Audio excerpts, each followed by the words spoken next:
tudo bem? Esse DVD faz parte de uma trilogia. Como administrar melhor a si mesmo, a produtividade e a lucratividade. A si mesmo através da excelência executiva. A produtividade através da liderança produtiva. E a lucratividade através da maestria financeira. Então vamos começar.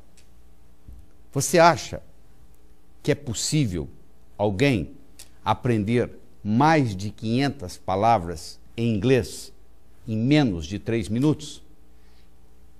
Provavelmente você vai dizer que não. Eu vou provar para você que isso é possível. Para isso eu quero lhe apresentar uma pessoa de nome Alenciação Mentidade. A senhora Alenciação Mentidade tem esse sobrenome porque ela mente sobre a idade dela. Então, o nome dela é Alenciação Mentidade.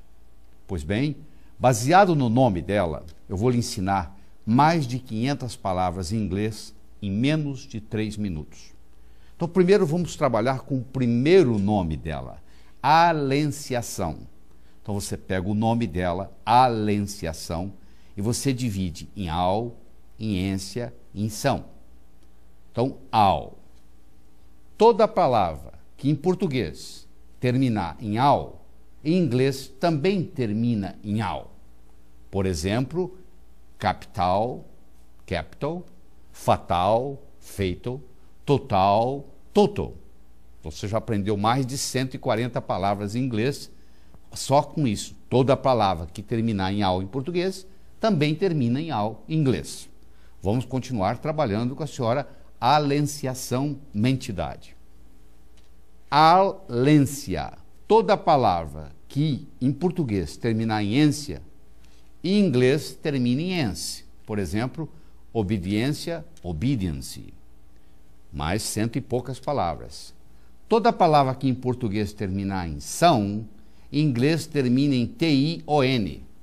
Nação, nation, sensação, sensation. Mentidade. Toda palavra que em português terminar em mente, em inglês termina em L-L-Y. Socialmente, socially, oralmente, orally. E finalmente, toda palavra que em português terminar em dade, em inglês termina em T-Y. Velocidade, velocity, capacidade, capacity. Você aprendeu aqui agora mais de 500 palavras em inglês em menos de 3 minutos. Por que você aprendeu? Porque foi feita uma abordagem diferente sobre como aprender um idioma. Do mesmo modo que foi feita uma abordagem diferente, eu também vou fazer uma abordagem diferente com relação a essa apresentação. Então, você que está aí me assistindo, eu gostaria que você começasse a pensar um pouco em você como pessoa. Se você fizer uma análise, por exemplo, do seu ambiente físico, da sua saúde, da sua carreira profissional, do seu desenvolvimento pessoal, do seu relacionamentos, da sua espiritualidade, da sua vida financeira. Se você fizer uma análise de cada uma dessas partes da sua vida, que são todas muito importantes, inclusive a parte do lazer, se você desse uma nota de 1 a 10 para cada uma dessas, o ambiente físico onde você mora, o carro que você dirige, a mesa onde você senta para trabalhar, você acha que poderia melhorar, que está bem, você está satisfeito? A sua saúde, você se considera uma pessoa saudável? Não é uma pessoa não doente, é uma pessoa saudável, que é muito diferente. Uma pessoa pode ser não doente e não necessariamente saudável. A sua carreira profissional, se você ganhasse $1 milhão amanhã, você continuaria fazendo o que você está fazendo? Você está fazendo por opção ou por falta de opção? Como é que está o seu desenvolvimento como pessoa? Você desenvolve você mesmo? Adquire novas habilidades? E os seus relacionamentos? E a sua espiritualidade? Teilhard de Chardin, o teólogo jesuíta francês, dizia que nós não somos seres humanos tendo uma experiência espiritual. Somos sim seres espirituais tendo uma experiência humana. Então estamos aqui para viver uma vida humana, mas somos na realidade espíritos. Como é a sua vida financeira? Você tem todo o dinheiro que você gostaria de ter? E como é que é o seu lazer? Você sabe aproveitar da sua vida? Você começa a fazer essa análise. Você também pode fazer uma análise de que nós somos julgados na vida por 4 coisas. Nós somos julgados por aquilo que fazemos, pela nossa aparência, por aquilo que dizemos e, mais importante que tudo, como dizemos aquilo que dizemos. Nós somos julgados pelo que fazemos. Você pode ter 2 pedreiros fazendo a mesma coisa, um acha que está colocando um tijolo em cima do outro e o outro acha que está construindo um Maracanã. Então, o modo como você descreve a sua contribuição para o universo faz uma diferença enorme. Segundo, você é julgado pela sua aparência. Não é estar bem vestido, não é esse o ponto. É estar adequadamente vestido. Se você quer jogar no Fluminense, você não pode entrar em campo com a camisa do Flamengo. Se você quiser servir exército, você não vai aparecer lá com o uniforme da Marinha. Não é verdade? Terceiro, você é julgado pelo que você diz.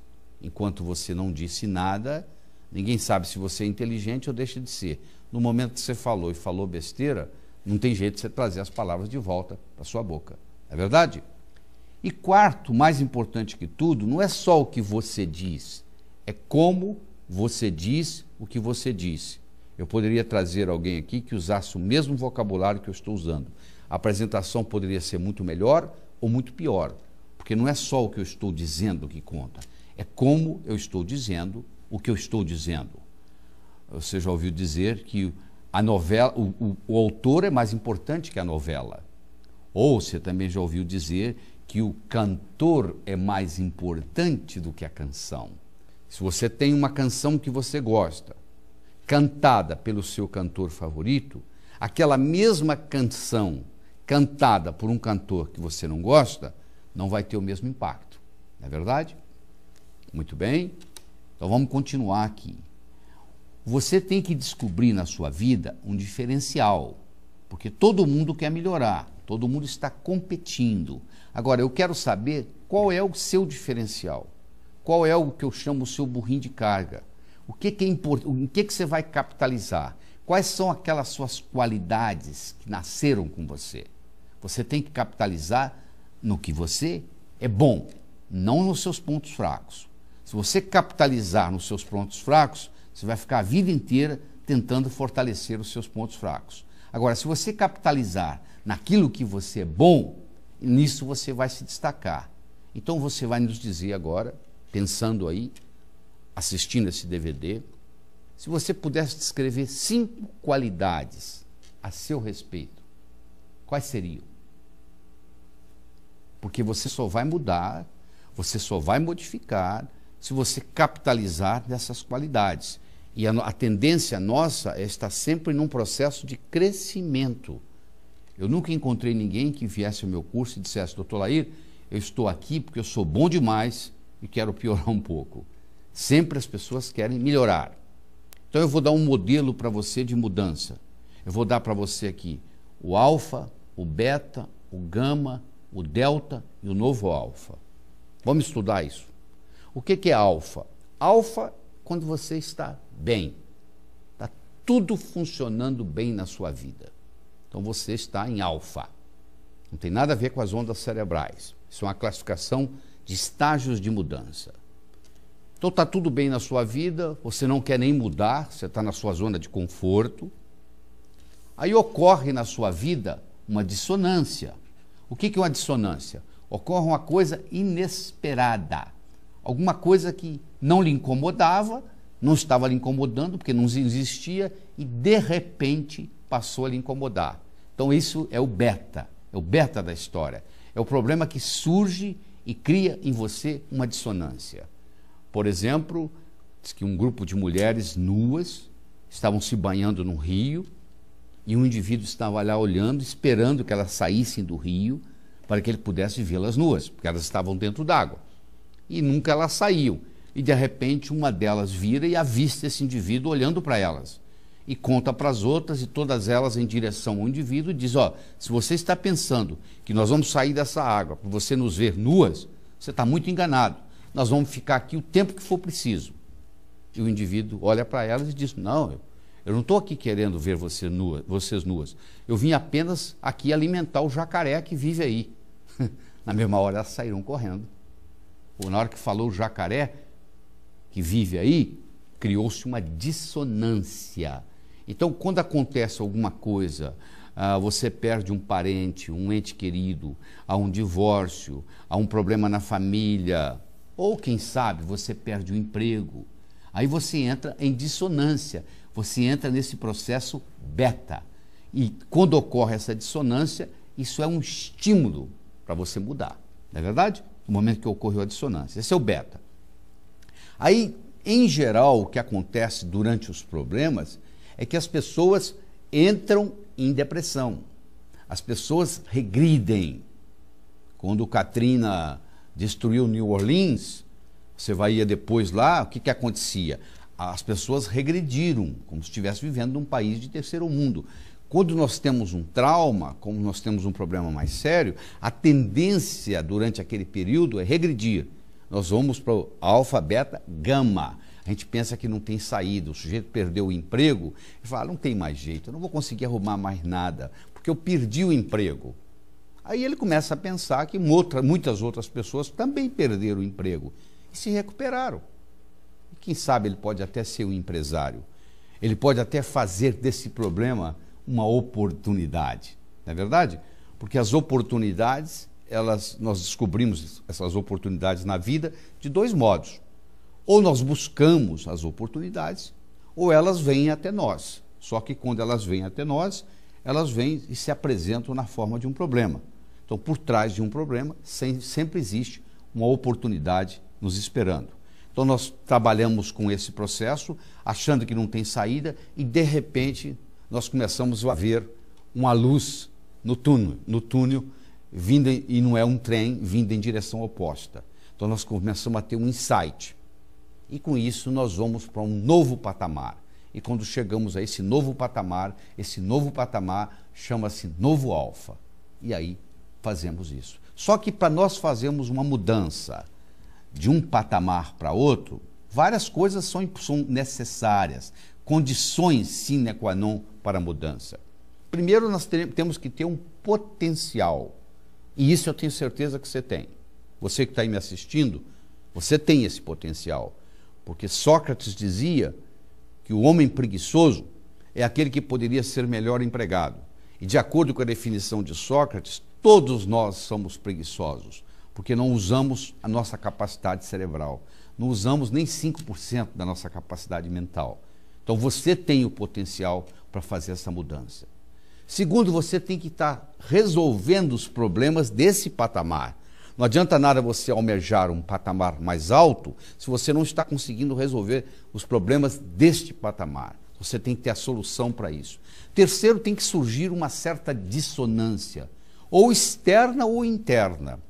Ou um jacaré que surge de repente, você tem que sair correndo da água, que é uma dissonância externa, ou uma dissonância interna num processo de automotivação.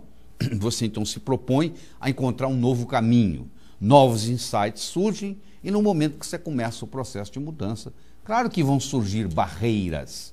Barreiras que nós podemos chamar de obstáculos ou podemos chamar de etapas. A distinção é muito simples. Se você mantém o olho na sua meta, nós vamos chamar isso de etapas. Se você tira o olho da sua meta, o que está entre você e a sua meta passa a ser obstáculo. Então a diferença está de onde você está colocando a sua visão. E, finalmente, nós temos a consolidação. Imagine uma pessoa que está na lama, sai da lama, vai, toma um banho, fica limpinha e volta para a lama. Você acha que adiantou alguma coisa? Não, se sujou novamente. Então, não adianta nada uma empresa mandar um funcionário para fazer um treinamento, esse funcionário volta e vai para a mesma cultura que tinha antes. Então, essa cultura não é favorável à mudança, tudo aquilo que ele aprendeu, ele não pode ser implementado, não é verdade? É muito importante entender isso. E outra coisa importante que você tem que entender são as variações da mudança. Você pode ter uma mudança horizontal, você pode ter uma mudança que eu chamo de oblíqua, e você pode ter uma mudança vertical. O que é uma mudança horizontal? Uma mudança horizontal é uma mudança onde você continua no mesmo patamar. Vamos supor que você mudou os seus móveis de posição dentro do seu apartamento. Você continua morando no mesmo prédio, no mesmo andar, no mesmo apartamento, só que você mudou a disposição dos móveis. Houve uma mudança? Houve. Mas isso é uma mudança que nós chamamos de mudança de primeira ordem. Tá? Mudou apenas a movimentação, a posição dos móveis. Agora imagina se você já mudou do terceiro para o quarto andar, ou se você mudou de edifício, ou você mudou de bairro. Então a coisa fica diferente. Aí já passa a ter uma mudança oblíqua ou até uma mudança vertical. A mudança vertical, ela pode ser tanto para crescer quanto para piorar. Ela pode ser tanto para melhorar quanto para piorar, porque isso acontece. Toda vez que ocorre uma mudança, ela pode ser para melhor ou pode ser para pior. Nós temos um curso chamado Sintonia, que tem uma duração de 39 horas, 12 no primeiro dia, 17 no segundo e 10 no terceiro, que nós fazemos em São Paulo 5 vezes por ano, num hotel fazenda, vem gente de todo o mundo. Os 2 primeiros dias nós fazemos a parte pessoal e o terceiro dia nós fazemos a parte profissional. Então tem pessoas que chegam lá e falam assim, eu só quero a parte profissional. Eu falo, isso não é possível. Eu primeiro tenho que trabalhar a parte pessoal, para depois trabalhar a parte profissional. Você, para ser um excelente profissional, antes de mais nada, você tem que ser uma excelente pessoa. Você tem que ter uma estrutura psicológica de ganhador. Então, a sugestão que eu faço para você é você aprender a conjugar 4 verbos. Então, tem coisas que você tem e gostaria de ter, não é verdade? Vamos supor, você tem uma boa família e gostaria de ter uma boa família. Qual é o verbo a ser conjugado aí? O verbo conservar. Você tem que conservar a boa família. Se você não conservar, é destruído. Tudo que você não trabalha, não melhora, piora. Se você deixar o seu carro sem dirigir por 6 meses, você não vai conseguir dirigi-lo depois. Por quê? Porque o pneu vai esvaziar, a bateria vai descarregar, a gasolina vai evaporar. Então, tudo exige conservação. Então, o que você quer conservar? E aquilo que você tem, mas não gostaria de ter? Vamos supor que você tem um hábito de fumar. Você tem um hábito de fumar, mas você não gostaria de ter esse hábito de fumar, porque você sabe que está lhe prejudicando. Então, você quer se desfazer desse hábito. Esse é o segundo tipo de verbo a ser conjugado. É o verbo desfazer. É aquilo que você tem e não gostaria de ter. Por outro lado, existem coisas que você não tem e gostaria de tê-las, não é verdade? Então isso aí já é um terceiro verbo, é o verbo obter. O que você quer obter? Quais são as suas metas? Primeiro, quais são os seus sonhos, depois como é que você transforma os seus sonhos em metas e quais são as suas metas. O verbo é obter. E finalmente nós temos o verbo evitar. O que é o verbo evitar? É você conjuga o verbo evitar quando são coisas que você não tem e não gostaria de ter. Então tem coisa que você não tem câncer, por exemplo, e nem tampouco gostaria de ter câncer, não é verdade? Então você tem que evitar. Então quando eu trabalho com o verbo conservar, desfazer, obter e evitar, é um modelo que eu tenho para melhorar o meu desenvolvimento pessoal e acelerar esse processo de mudança que nós estamos falando. Nós somos animais linguísticos. Aliás, nós somos os únicos animais linguísticos na face da Terra. Isso nos permite transcender. Transcender significa começar de novo. Não interessa como foi seu passado, não faz diferença nenhuma. O bonito é que de hoje para amanhã você pode mudar. Então, para você transcender, 3 coisas são necessárias. Primeiro, você tem que fazer escolha. Segundo, tem que haver uma certa mobilidade, uma certa ação. E terceiro, tem que haver ocorre então uma mudança. Todas as vezes que você tem uma mudança, uma ideia nova, essa ideia nova, quando ela de ser ideia até se tornar realidade, ela passa por 3 fases. A primeira fase é a fase da germinação. Você teve uma ideia, olha que bonita essa ideia. Tem gente que fica até sem dormir, de tão forte que é a ideia, esperando chegar segunda-feira para começar a trabalhar na ideia. Você já teve uma ideia assim? Onde você não consegue nem dormir, esperando chegar segunda-feira para implementá-la. Então é a fase da germinação. Aí você começa uma segunda fase, que é a fase da assimilação. Roma não foi construída num dia. Você não planta uma semente hoje, ela vira planta amanhã. O amanhecer só vem depois da noite toda ter passado. Então vai ter um momento que você vai ter que trabalhar naquilo, parece que não está acontecendo nada, mas de repente surge a plantinha. E finalmente você tem que concluir. Então essas três fases são importantes na sua vida. Você germina, você assimila e você conclui. Toda vez que você assimilar alguma coisa, você germinar, todas as vezes que você germinar alguma coisa e não concluir, você paga um preço por isso. Custa a você alguma coisa. Porque se você germinou e não concluiu, no seu cérebro gera uma unidade de atenção e essa unidade de atenção toma energia. Então, se eu falar que eu vou estudar inglês e eu não estudar inglês, eu pago o preço por isso. Entendeu? Então, você tem que cumprir a sua palavra, não é pelos outros. Você tem que cumprir a sua palavra por você. Nós que trabalhamos, queremos, na realidade, três coisas. Primeiro, queremos nos autorrealizar. Autorrealização. Se oferecer para você dobrar o seu salário e você ter que vender pipoca na rua, não tenho nada contra o pipoqueiro. Mas você não vai querer vender pipoca e se autorrealizar. Você vai dizer, depois de todo esse treinamento, seria um desperdício eu ir vender pipoca na rua. Então você quer se autorrealizar. Segundo, você quer uma boa remuneração. Se você ficar sabendo que a sua empresa vai cortar o seu salário pela metade, amanhã mesmo você começa a mandar o seu currículo para outras empresas, não é verdade? Você já se acostumou com esse patamar financeiro. E terceiro, oportunidade de crescimento. Imagine que se você continuasse trabalhando nessa empresa, ganhando bem, gostando de fazer o que você está fazendo, mas nunca mais você vai crescer nada. Você vai ficar nesse patamar para o resto da vida. Você também vai dizer não. Então todos nós queremos, nós que trabalhamos, queremos essas três coisas. Queremos autorrealização, queremos boa remuneração e queremos oportunidade de crescimento. Então a recomendação que eu dou para você é muito simples. Nunca deixe aquilo que você não pode fazer atrapalhar aquilo que você pode fazer. Não é aquilo que você não pode. Eu não posso fazer isso, eu não posso fazer aquilo. Eu não estou dizendo aquilo que você não pode, eu quero saber aquilo que você pode, onde você está. Porque para você começar o seu sucesso, pessoal e profissional, você tem que começar de onde você está. Não é verdade? É de onde você está mesmo, é aí no fundo do seu quintal. Se não puder fazer tudo, faça tudo o que puder. Escutou? Se não puder fazer tudo, faça tudo o que puder. Ah, mas eu aqui apenas quero ser feliz. Isso eu não sei lhe ensinar. Eu acho que nós vivemos no planeta Terra. Isso aqui não é paraíso. Cada um tem que enfrentar os seus monstros e uns têm uns monstros maiores que outros. Eu não sei quais são os seus problemas, mas você tem os seus problemas e tem que enfrentá-los. Agora, você vivendo no planeta Terra, querer ser feliz 24 horas por dia, 365 dias por ano, eu acho que é querer demais. Isso é praticamente impossível. Por outro lado, estar feliz é possível. Qual é a diferença? Quando que você está feliz? Quando você está vivendo o aqui e agora. Toda vez que você estiver vivendo o momento, você está feliz.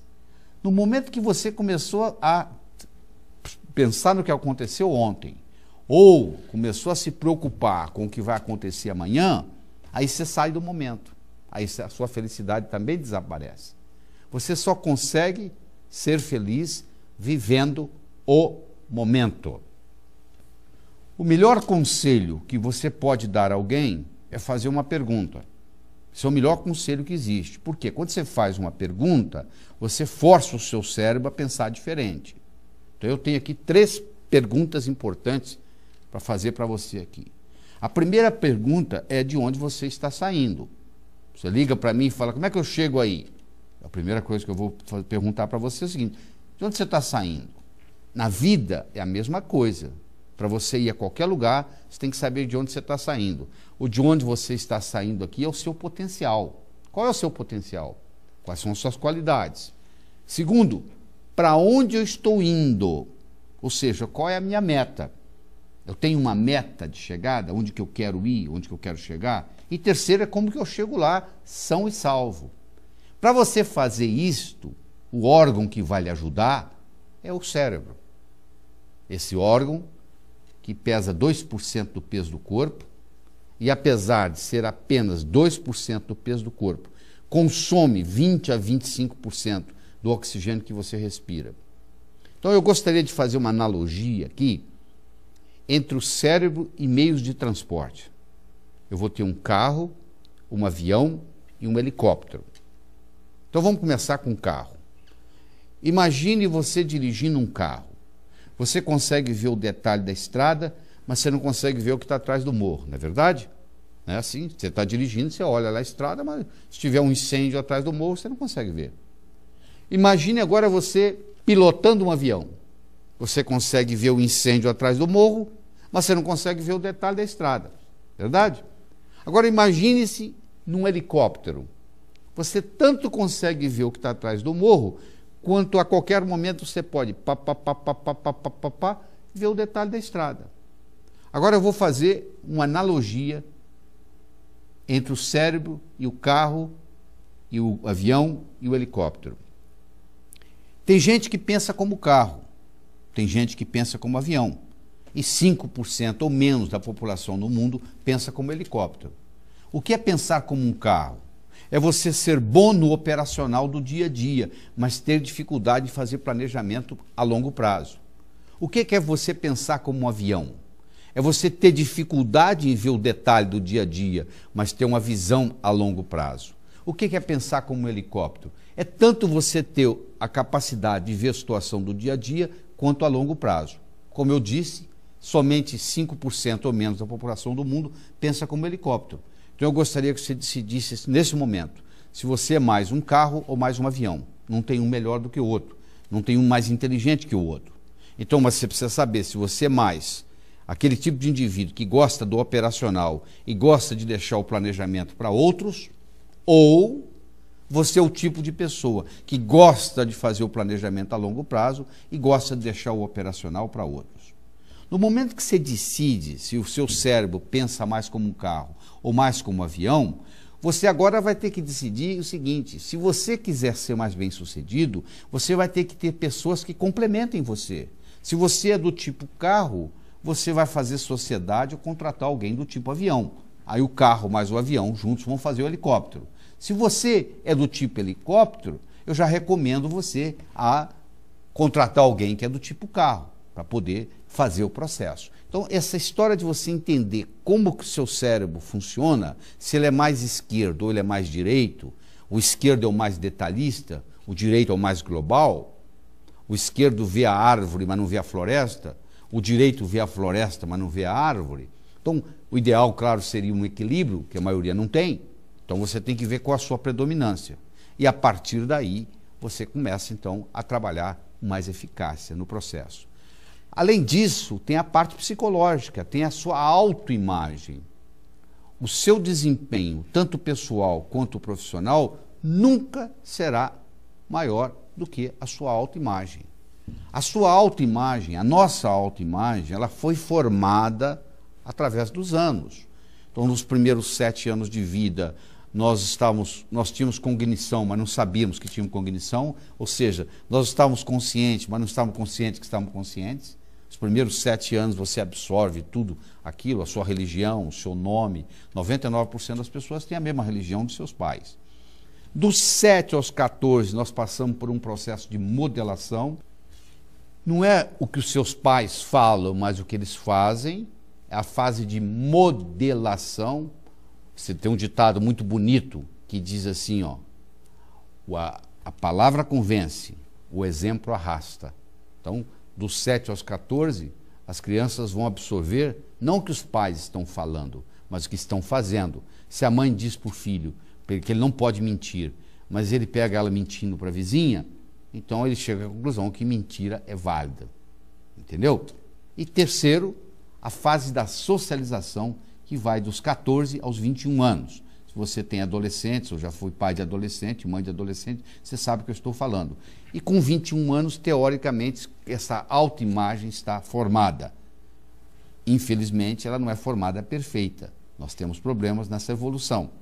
E isso agora vai refletir na nossa vida, na nossa saúde, nas nossas finanças, nas nossas amizades, na nossa família, no nosso trabalho. Então, eu gostaria que você fizesse comigo aqui agora uma autoanálise. Você vai dar uma nota de 1 a 10 para a sua saúde, uma nota de 1 a 10 para as suas finanças, uma nota de 1 a 10 para as suas amizades, uma nota de 1 a 10 para a sua família e uma nota de 1 a 10 para o seu trabalho. Aí nós vamos somar essas notas, multiplicar por 2 e você vai ter um percentual de quanto você está usando da sua autoimagem, da sua autoestima. Para começar, eu quero dizer para você da saúde, você não deu a nota ainda, espero eu falar, é que a sua saúde, uma coisa é ser saudável, a outra coisa é não ser doente. Você pode ir ao médico, você não tem doença nenhuma. Não significa que você é saudável. Saudável significa ter a energia necessária para fazer o que precisa ser feito. Poucas pessoas são saudáveis. A maioria não é doente. Então, agora que você sabe, você dá uma nota para a sua saúde. Agora dá uma nota para as suas finanças. Qual é a sua abastança? Você já escutou essa palavra? Qual é a sua abastança? Abastança significa o número de dias que você pode sobreviver mantendo o mesmo padrão de vida sem trabalhar. Então é a sua abastança. Então qual a nota que você dá para a sua vida, a sua situação financeira? Terceiro, você vai dar uma nota para as suas amizades de 1 a 10. 10, você tem todos os números, o número de amigos, todos os amigos que você queria ter e numa profundidade que você queria ter. E 1, você está solitário, sozinho, na solidão, não tem ninguém. Dê uma nota para suas amizades. Dê uma nota para sua família, para o seu núcleo familiar de 1 a 10. E, finalmente, dê uma nota para o seu trabalho. Se você é aquele tipo de pessoa que está contando os dias para aposentadoria, você vai ter que dar nota 1. Significa que você não está trabalhando por opção. Você está trabalhando por falta de opção. Agora, se você é o tipo de pessoa que se ganhasse $1 milhão na loteria, no dia seguinte ia continuar fazendo a mesma coisa, nota 10. Então você deu uma nota para a sua saúde, você deu uma nota para o seu trabalho, você deu uma nota para a sua família, você deu uma nota para as suas finanças, você deu uma nota para as suas amizades. Então soma aí, saúde, finanças, amizades, família e trabalho. Vamos imaginar que você tenha dado 7 para cada uma dessas categorias. 7 vezes 5, 35, multiplicado por 2, 70. Significa que você está operando em 70% do seu potencial. Se você está operando em 70% do seu potencial e consegue passar para 72%, isso vai fazer uma diferença enorme na sua vida. Pequenas diferenças em desempenho trazem uma tremenda diferença em resultado. Eu tenho um cavalo que chegou em primeiro lugar, ganhou $15 mil de prêmio, e o que chegou em segundo, numa diferença de nariz, ganhou 5 mil. Não significa que o primeiro cavalo é 3 vezes mais veloz que o segundo, a diferença foi de nariz. Uma pequena diferença em desempenho traz uma tremenda diferença em resultado. Essa é a verdade. Então isso aí é importante. Você melhorou um pouquinho a sua autoimagem, faz uma diferença enorme. Então eu quero trabalhar com você agora e como que você melhora a sua autoimagem. São 3 coisas muito simples. Primeiro, você tem que aprender a trabalhar com visualização. Uma visualização bem feita, o cérebro não sabe se aquilo realmente aconteceu ou você só pensou. Albert Einstein, que foi considerado o homem mais inteligente do século XX, ele dizia que imaginação é mais importante que conhecimento. E o que é imaginação? É um processo de visualização. Uma visualização bem feita convence o cérebro que aquilo é realidade. Você tem uma reunião importante amanhã, você visualiza hoje como que você quer essa reunião amanhã. E amanhã você já terá, entre aspas, feita a reunião pela segunda vez. Porque agora quando você vai lá, você já tem uma experiência. Segunda coisa importante é o diálogo interno. É uma conversa que você tem com você o tempo todo. Você já percebeu? Desde que você está aí me assistindo, você tem dentro da sua cabeça uma conversa de você com você. Esse diálogo interno reflete a sua autoimagem. É de uma importância muito grande. Se eu pegar uma tábua de 40 centímetros de largura, 20 metros de comprimento, colocar no chão e pedir uma pessoa para caminhar de uma ponta a outra da tábua, eu acho que não vai haver nenhum problema. Essa mesma tábua, colocada a uma altura de 50 metros, muitos poucos vão querer atravessar de um lado para outro. É a mesma tábua, tem a mesma largura, tem o mesmo comprimento. E por que agora você não atravessa? Porque na hora que você pisar na tábua lá em cima, vai desencadear um diálogo interno. Você vai cair, vai escorregar, é perigoso. Você nunca deixou de fazer nada porque o seu braço doeu, porque sua perna doeu. Você deixou de fazer alguma coisa importante porque entre o seu ouvido esquerdo e o seu ouvido direito surgiu uma voz, que é o seu diálogo interno. Uma pergunta que eu tenho para você é muito simples. O seu diálogo interno é um diálogo de amigo ou de inimigo? Você trata você bem ou você é um crítico para você mesmo? É muito importante você avaliar isso. E, finalmente, a sua postura corporal. A sua postura corporal determina como flui sua energia. As pessoas deprimidas, em geral, são pessoas cabisbaixas. São pessoas que olham para baixo. Você vai num shopping, você olha as pessoas caminhando, você pode até dizer, começar a determinar se elas são bem-sucedidas ou não. Porque as pessoas bem-sucedidas, elas caminham com uma certa postura corporal, como se tivesse um gancho vindo do céu. A cabeça estica, o pescoço estica, o ombro relaxa, elas têm uma posição de sucesso. É uma posição quase que de realeza. A família real aprende a caminhar com essa postura desde criança. É o que dá esse diferencial. Então, quando eu reúno essas três coisas, eu trabalho com a visualização, que é a parte visual, eu trabalho com o diálogo interno, que é a parte auditiva, e eu trabalho com a postura corporal, que é a parte sinestésica. Quando eu coloco essas três, eu melhoro minha autoimagem e, consequentemente, o meu desempenho. E claro que eu tenho que ser proativo. A analogia que eu faço é muito simples.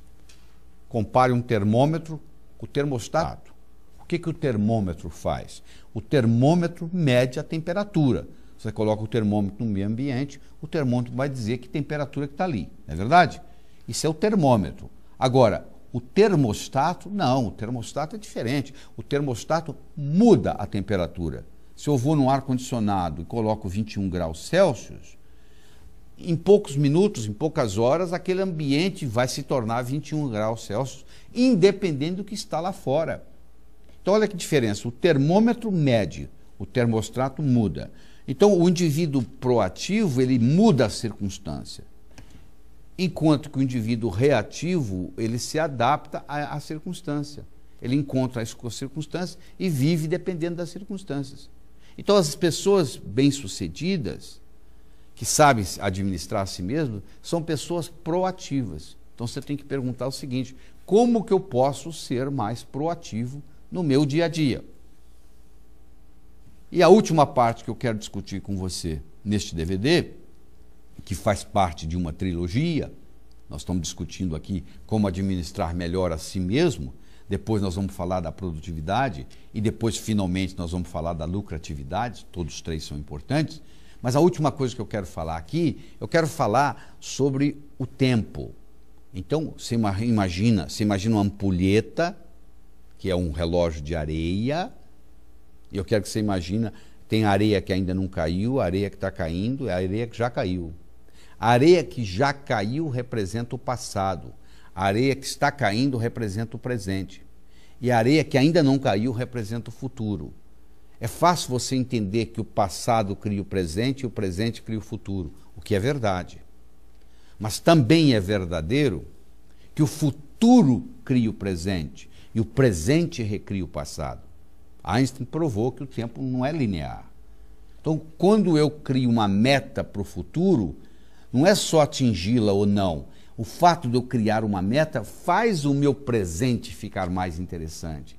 Se eu vou e compro uma passagem de volta ao mundo para daqui a um mês, hoje a minha vida já começa a ficar mais interessante, porque daqui a um mês eu vou viajar. A antecipação da festa, muitas vezes, é melhor do que a festa propriamente dita, não é verdade? Então é muito importante você entender isso. E o presente pode recriar o passado.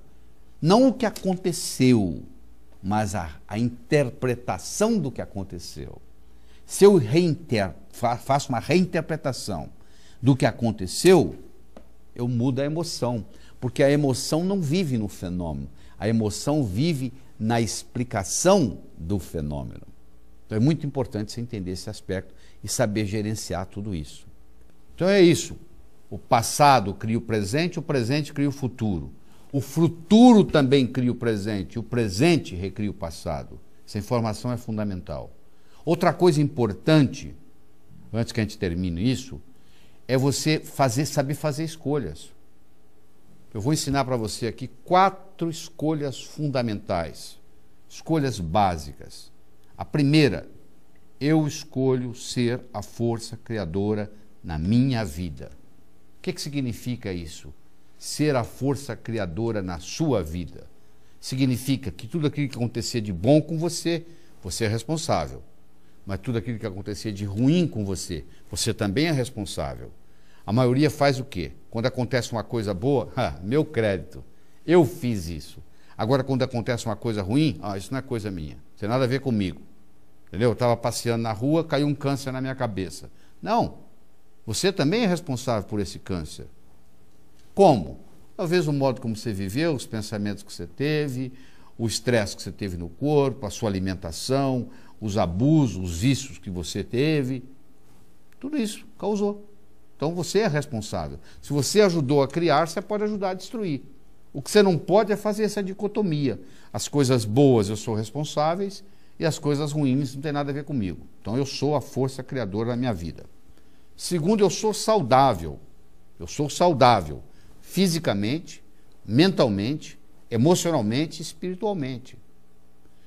Eu sou saudável significa que eu estou escolhendo ser saudável. Eu conheço muita gente que escolhe tomar vitamina, mas ainda não escolheu ser saudável.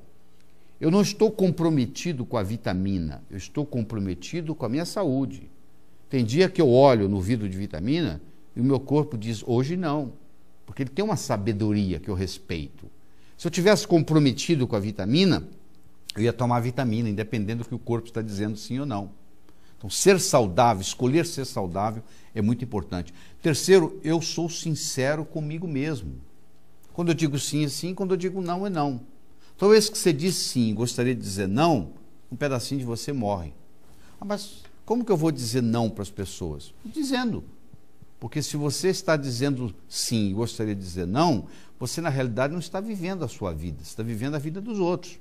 E cada um está aqui para viver a sua própria vida. Se você não consegue ser sincero consigo mesmo, eu lhe pergunto, como é que você consegue ser sincero para com os outros?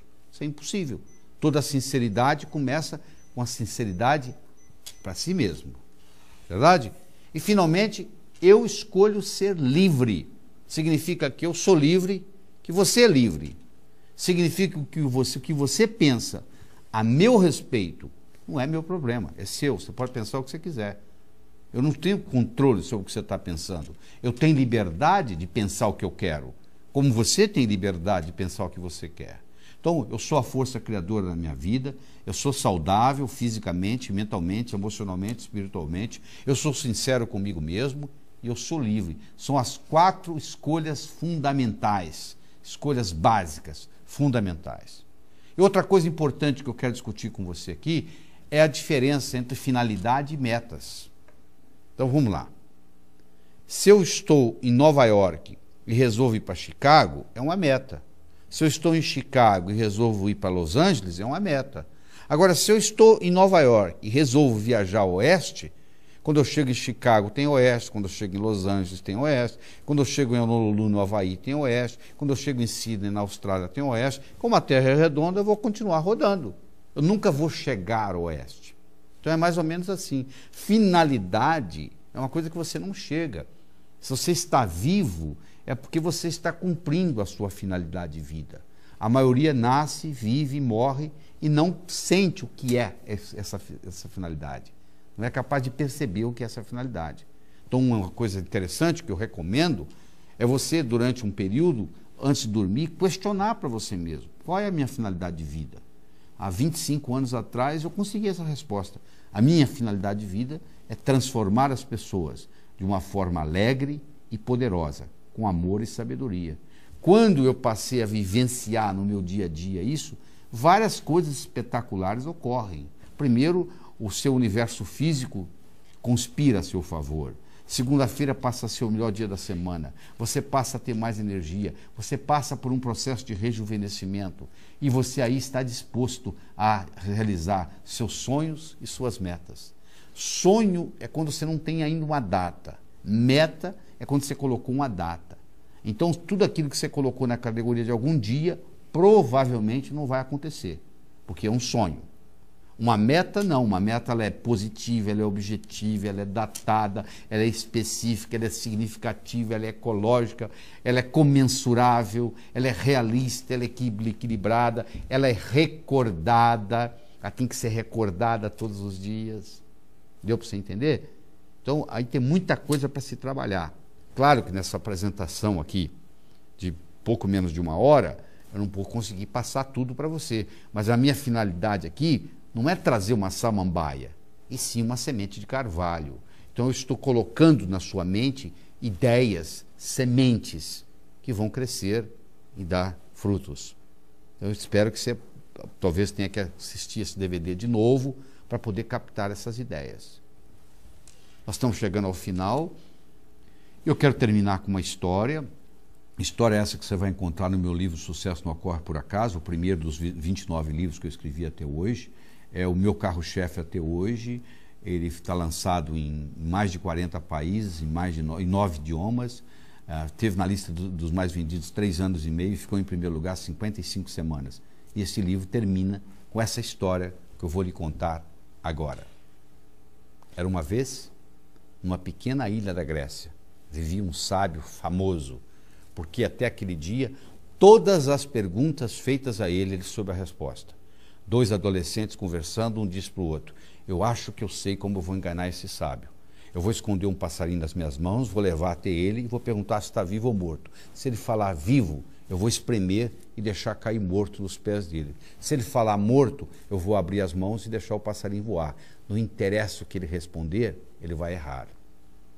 O jovem colocou o passarinho nas mãos, levou até o sábio e disse: diga-me, sábio, o passarinho nas minhas mãos está vivo ou morto? O sábio olhou para ele e disse: meu jovem, a resposta está nas suas mãos. Você que está aí me assistindo, eu vou lhe dizer a mesma coisa. O seu sucesso, tanto pessoal quanto profissional, esteve, está e sempre estará nas suas mãos.